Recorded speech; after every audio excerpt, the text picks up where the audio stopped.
episode 9 of A Man in a Microphone with your host, Cole Henry. And it's been a hot minute since I've, put out an episode. Things have been very busy, and it's just gotten away from me. But here we are, and I've got some pretty good stuff lined up for the week. But before we get into the real meat of the show, we can knock out the old rigmarole. And the show has moved entirely from SoundCloud to YouTube, and the YouTube channel is A Man in a Microphone podcast. Easy enough.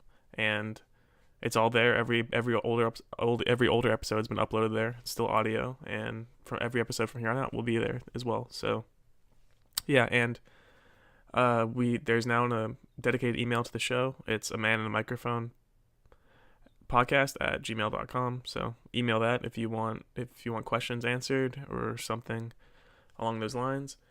And if you want, you can follow me on Twitter at ColeHenry19 or follow the podcast at AAM Podcast. And there was some big news for media and film and media and fandoms today, with Disney buying part of 21st Century Fox for $52 billion fucking dollars. And that is good for superhero movies, I guess, with the X-Men now being the Avengers movies and vice versa. But that is just one more step towards Disney becoming fully monopolistic when it comes to nerd fandoms, and people do not seem to not care because of their blind allegiances to these fictional characters, which is fine, but there's always ulterior motives for these kind of things. So just be aware of that, while also being happy that Wolverine might fight Hulk at some point. So yeah. And speaking of film, television, and fandom, the movies we will discuss this week are twofold, and they are Inside Llewyn Davis, the brilliant underrated Coen Brothers movies, and the Safdie Brothers' newest venture, Good Time, which is one of the best movies of 2017 and of the past few years, in all honesty. But let's start with Inside Llewyn Davis. Inside Llewyn Davis is about a folk singer, Llewyn Davis, sort of meandering through the folk scene of Greenwich Village in New York in the 1960s. And it is both a rumination on vagabond culture and music, and the sort of selfish closed-mindedness that comes with being almost too in love with your own art, because Llewyn Davis he's a prick. He's not a good character. You don't really root for him at all. And at the same time, his emotional core is very understanding. You sort of get where he's coming from in a certain regard, because better yet, the movie is a sort of case study on grief and how grief affects everyone differently. Because before the movie starts, Llewyn's folk singing partner kills himself by jumping off a bridge. And the movie just kind of starts sort of in media res with Llewyn performing in this dive bar in Greenwich Village, and it sort of just goes from there. And he never truly confronts the feelings and grief in which he is facing internally, but he portrays said grief externally through anger, through brashness, through ways we've all dealt with grief. No one deals with grief well. Some say they might deal with grief well, but no one handles it well, whether in public or in their personal spaces, because grief is something you never really get over. It's hard to understand. It's hard to comprehend, especially when it comes to suicide. And the film Inside Llewyn Davis portrays that well. And the Coen Brothers lens this melancholy through a very muted color palette of very dull. It says in the winter, it's very dull. It's very drab, but at the same time, it's also very warm and inviting in a sense, and it feels almost watercolor-like in a way. And Oscar Isaac as Llewyn Davis is incredible. I think it's one of his best performances in ages. He's been in some great movies lately, between A Most Violent Year and Ex Machina and his stint in the Star Wars films. But and he's also going to be in Alex Garland's new film Annihilation, which looks pretty fucking awesome. But yeah, as well as Llewyn Davis is great. You have John Goodman as this jazz musician who Llewyn tags along with on trying to get to Chicago, and it makes for a funny endeavor. You have Garrett Dillahunt as this jazz musician, sort of caretaker bodyguard. You never really understand the relationship wholeheartedly. You have Adam Driver as sort of a mentally void, almost too nice for his own good, simple folk country singer, and he makes for a great comedic turn in this film. He adds a lot of humor to it. Justin Timberlake is great. Carey Mulligan is always fantastic. But what makes the movie so special is not all the performances. It's not the acting. It is the way in which the Coen Brothers direct with such subtlety and capture the era of folk in Greenwich Village in the 60s. And they capture this palpable feeling of grief, of loneliness, of isolation, of why sometimes being an asshole is okay. And while it may be okay when it comes to grief, you still have to deal with the repercussions that come with your actions, because Llewyn Davis sure does. And the film's finale is one of my favorite endings, maybe ever, to a film. It is really brilliant. There's an allusion to Bob Dylan in it that's very, very cool. But the reason I really want to even bring this movie up is I'm writing a piece right now about grief and about emotion and about mental health when it comes to the film Inside Llewyn Davis and how it sort of portrays it. So I just wanted to kind of air a few thoughts about it. But let's move on to a more recent movie, and that is the Safdie Brothers' Good Time, which is one of the most fast-paced, sort of heart-pounding thrillers I've seen in a while. And Good Time, as you probably know, is about a brother, Kai Nikas, played by Robert Pattinson, trying to save his brother, Nicholas Nikas, from being in prison for helping his brother in a robbery, then getting caught. The film sort of begins to open with that robbery. There's some stuff before that I'm not going to spoil because it adds a certain layer to the story that should not be spoiled. But it is just an all-around brilliantly acted, raw, human experiment. It is brilliantly shot. But before we delve into the directorial, greatness of the film, I want to talk about the actors. And the Safdies have a really big eye for realism and capturing the raw nature of the human condition. So although a lot of the extras in this movie are just that, they're extras. They're not professional actors. They're people who are actually professionals in the certain professions that they are portraying in the film. Like there is a bail bondsman who in the film, plays a bail bondsman, and in real life he's a bail bondsman. So it just feels raw. Everything he says seems so natural because it is natural to what he would say. And then there's Robert Pattinson, the lead as Kai Nikas, and this is, an incredible performance. I'm not gonna say it's his best because post Twilight, Robert Pattinson has become one of the best actors of our generation between The Rover, The Lost City of Z, and this, because he's almost chameleon-like in the way he can change himself, and he captures that New York accent so well in this movie, and he plays just the one of the most unlikable protagonists I've seen in a film in a long time. He's a prick. He's conniving. He's selfish. He's mentally he's very ignorant. He thinks what he's doing is right when it's wholly wrong. And then his brother, played by Benny Safdie, is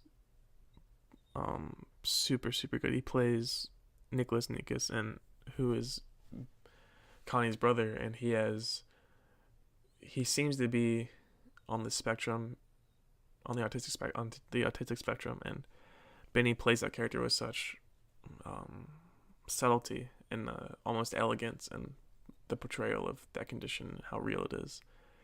It never feels baiting or emotionally baiting in any way at all, or it never feels overzealous or over the top. It just feels natural. It feels real. And that is pretty much the best part about this movie, is how real and natural it feels. And that's when you get to the directing. It was shot in 35 millimeters, so it has that grainy, raw, Taxi Driver-ish feel to it. And the majority of the movie is shot in close-ups and over-the-shoulder shots. And then there's some very beautiful wide shots here and there. And the use of color and neon and then in night, because the movie takes place pretty much over the span of 24 hours. of Connie trying to get money to bail his brother out of prison. And it is a rip-roaring experience. It is super heartfelt. The ending is palpable and emotional, and you feel for Connie, even though you hate him. You almost understand where he's coming from, but you don't want to. You understand where he's coming from, but you don't want to accept that, because it is hard to rationalize some of the really, really, really fucked up stuff he does throughout this movie. But I wholly and utterly recommend this film to anyone. It is a beautiful, beautiful piece of filmmaking, and it sort of exemplifies what makes film as an art form so utterly special. The Safdie Brothers, they have created something truly, truly unique, and something that is very utterly wholly New York.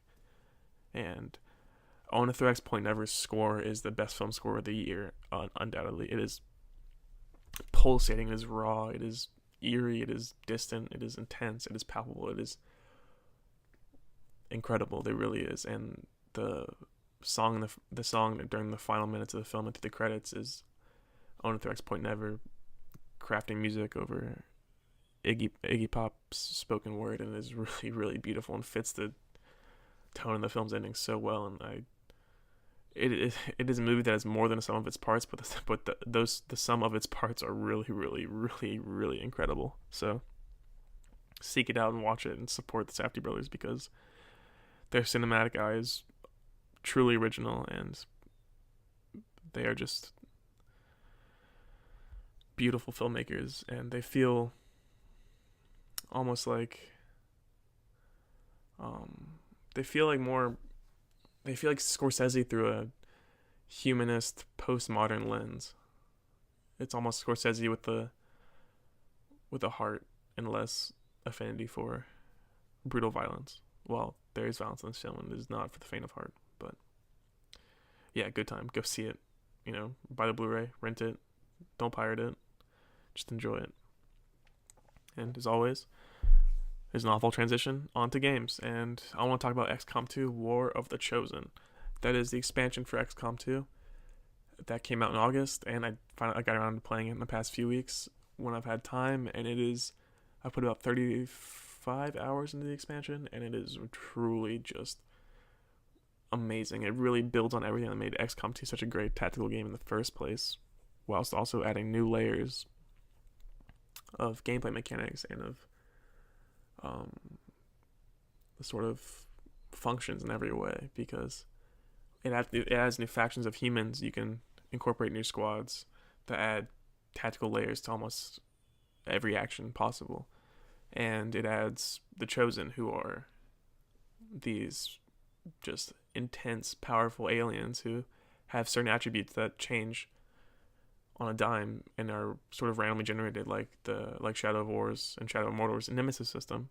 And these people will come into your missions and they will fuck your shit up in a heartbeat. They are really hard to fight, and when you do overcome one, it feels all the more powerful. And the War of the Chosen DLC adds a time counter to the overall campaign, which gives it a more of a sense of urgency and a sense of fear. And while I'm usually not one for timers in games in any regard, unless it's like Tony Hawk's Pro Skater and you have 2 minutes to get a high score, that's fine with me. But besides that, I'm not a big fan of timers. But the timers in this game really add to the sort of palpable, always one step behind nature that XCOM 2 as a whole sort of represents. You're always, while you might get small wins here and there, you're always on the losing end. You're the resistance, so you're doing just that. You're resisting, and you're trying to build it. You're trying to build from scratch. You're trying to build from nothing. You're trying to build from a fallen, army system. You're trying to build from the fallen XCOM system, and it is so fucking hard. This DLC is so hard. You'll get one small victory, and then it'll just rake you over the coals for 5 hours, and you'll be save scumming like no game has made you save scum before, and you'll be restarting saves. You'll want to scream at the top of your lungs at some points. But it is with this challenge, it is with this almost anti-player experience that XCOM 2 sort of represents that makes it so special. It is a game that truly, understands the feeling of being the underdog, of being the resistance, of, fighting for what you believe in a war that seems like there's no way you can possibly win, because these aliens have taken over the earth. They're their tech is more powerful. Their different types of aliens are more powerful. And then your XCOM, you have one ship, you have one big ship, and you have some men that always get lost over time. Your sort of graveyards, like remembrance area for the fallen, will grow and grow and grow, and you'll become attached to characters. You'll customize them. You'll name them after people you like, and they'll just get killed on the flip of a dime. It is so hard, but it is so rewarding, like few games are. And I'm not gonna say it's one of the best tactical games I've ever played, because it's not, but it's a great tactical game with some very glaring flaws. With some of the systems feel added on just for the sake of padding out the game's length and difficulty when they aren't wholly necessary. But that's probably my biggest flaw with it, and it is kind of buggy, and just at some points just feels unfair for the sake of being unfair, and almost a Dark Soulsian way, which is a comparison I loathe to make, because everyone makes this Dark Souls comparisons about everything, but it just feels like it fits, so it is what it is. But XCOM 2 War of the Chosen is a great expansion for an already pretty good game. It really makes XCOM 2 a better game. I would say, if you were to buy XCOM 2, I would say buy the expansion before you start playing it, because in many ways it is a different game. It is a far superior game to the XCOM 2's original release, because when it originally came out, it was almost, I don't want to say mediocre, but it was good, not great. Enemy Unknown and Enemy Within were better, and I still think they're better than even War of the Chosen, personally, because they were in many ways simpler while also being more complex.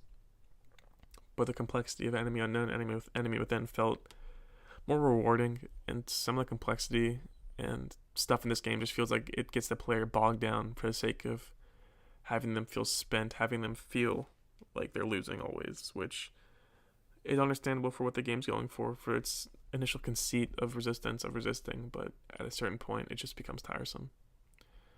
So the DLC it's $40 on Xbox Live, PC, PS4. The game itself you can get for like $20. So you're looking at a full price $60 for this experience, and I'd say it's still worth it, but you can always wait for a sale. So I recommend checking it out. So if you do check it out, shoot an email at the show, let me know what you think, or shoot me a tweet, and I love to open a dialogue about it, because it is a game that rewards dialogue between different players and sharing tactics and sharing war stories, which is always fun. So I hope some of you check it out, and I hope you guys enjoy it. So that's really all for this week's show. It's sort of a shorter one, and as always, we start in with a song, and this week it's Regulars by Video Age. It's from 2016. They're a band I recently found. They're pretty small. They're based out of Louisiana, and they have a really cool 80s, almost New Order, Talking Heads sort of sound going on. And support them on Spotify, or better yet, go to their Bandcamp and shoot them some money for their music, because they deserve it. And have a great week. Have a happy holiday season. I'll be back next week. I promise you that. I'll be back. We're going to get back on normal schedule as winter break sort of rolls around. I have more free time. So, do good, be better.